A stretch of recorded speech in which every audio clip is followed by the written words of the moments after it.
Os gabinetes de computadores costumam ficar nas sombras, muitas vezes esquecidos em meio ao fascínio dos processadores, placas de vídeo e memória. No entanto, esses heróis não celebrados desempenham um papel crucial. Eles não são meros containers, mas guardiões. Os gabinetes fornecem integridade estrutural, protegendo os delicados componentes eletrônicos.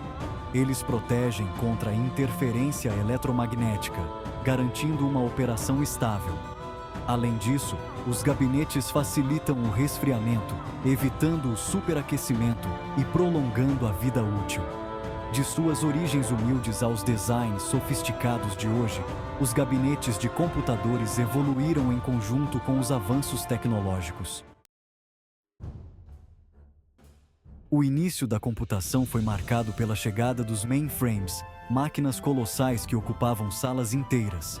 Esses primeiros computadores, com seu poder de processamento limitado para os padrões atuais, eram, no entanto, maravilhas da engenharia. Seu tamanho e complexidade exigiam gabinetes igualmente imponentes. Os primeiros gabinetes de computadores eram principalmente utilitários, projetados para abrigar e proteger as delicadas válvulas, relés e fiação que constituíam esses primeiros gigantes da computação.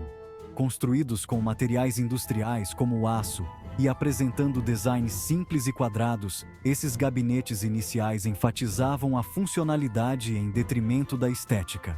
A ventilação era frequentemente rudimentar, contando com grandes ventiladores e designs abertos para dissipar o calor considerável gerado pelas válvulas. O tamanho enorme desses primeiros computadores e seus gabinetes limitava seu uso a grandes organizações, agências governamentais e instituições de pesquisa.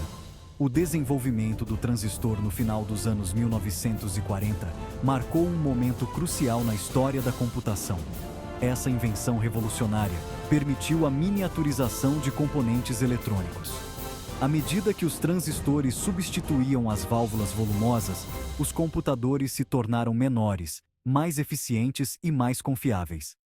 Essa miniaturização teve um impacto profundo no design dos gabinetes de computadores. A transição das válvulas para os transistores possibilitou a criação de computadores menores e mais compactos.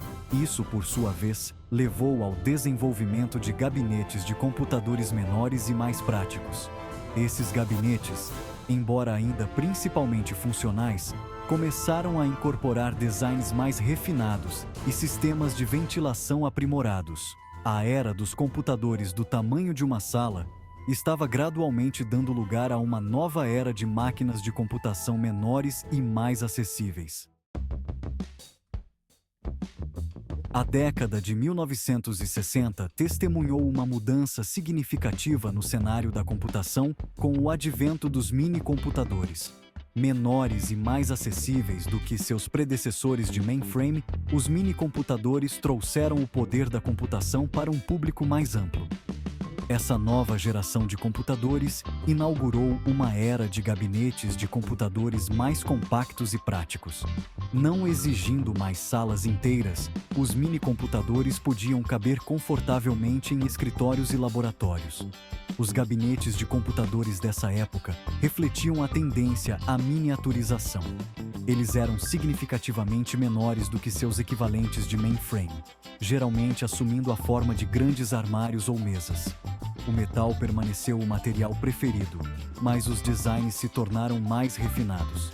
Sistemas de ventilação aprimorados, com vários ventiladores e aberturas, tornaram-se cada vez mais comuns para acomodar o calor gerado por transistores e outros componentes.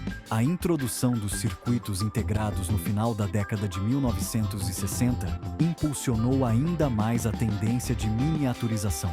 Os circuitos integrados empacotaram milhares de transistores em um único chip, reduzindo drasticamente o tamanho e o custo dos computadores. Isso levou ao desenvolvimento de minicomputadores ainda menores e mais poderosos, influenciando ainda mais o design dos gabinetes de computadores. À medida que os minicomputadores ganhavam popularidade, os gabinetes de computadores começaram a incorporar recursos mais amigáveis.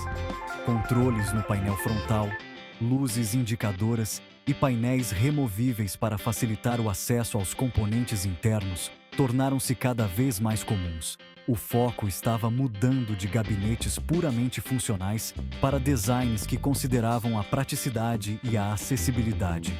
Este período lançou as bases para a revolução do computador pessoal que em breve se seguiria. A década de 1980 testemunhou o início da era do computador pessoal, uma revolução que democratizou a computação e a levou para casas e empresas em todo o mundo. Essa mudança de paradigma teve um impacto profundo no design dos gabinetes de computadores. Não mais confinados a laboratórios de pesquisa e escritórios corporativos, os computadores estavam se tornando peças comuns em casas e pequenas empresas. A introdução do IBM PC em 1981 estabeleceu um padrão de fato para a indústria. O gabinete do IBM PC, com sua cor bege agora icônica e design quadrado, tornou-se sinônimo de computador pessoal. A Apple, por outro lado, adotou uma abordagem diferente com seu computador Macintosh, lançado em 1984. O Macintosh apresentava um design tudo em um, mais compacto, que integrava o computador e o monitor em uma única unidade.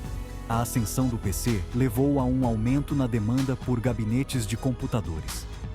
Os fabricantes experimentaram diferentes materiais, designs e formatos. O plástico, sendo mais acessível e fácil de fabricar do que o metal, tornou-se cada vez mais popular. O foco era criar gabinetes que fossem funcionais e esteticamente agradáveis, atendendo às necessidades de um público mais amplo. À medida que o mercado de PCs amadurecia, os gabinetes de computadores começaram a refletir as diversas necessidades dos usuários. Os gabinetes Torre, oferecendo mais espaço interno para a expansão, tornaram-se populares entre usuários avançados e empresas. Os gabinetes desktop, projetados para abrigar o computador horizontalmente sob o monitor, forneciam uma solução para economizar espaço para usuários domésticos. A evolução dos gabinetes de computadores estava agora intimamente ligada às necessidades e preferências em evolução dos usuários, levando a uma diversificação de designs e formatos.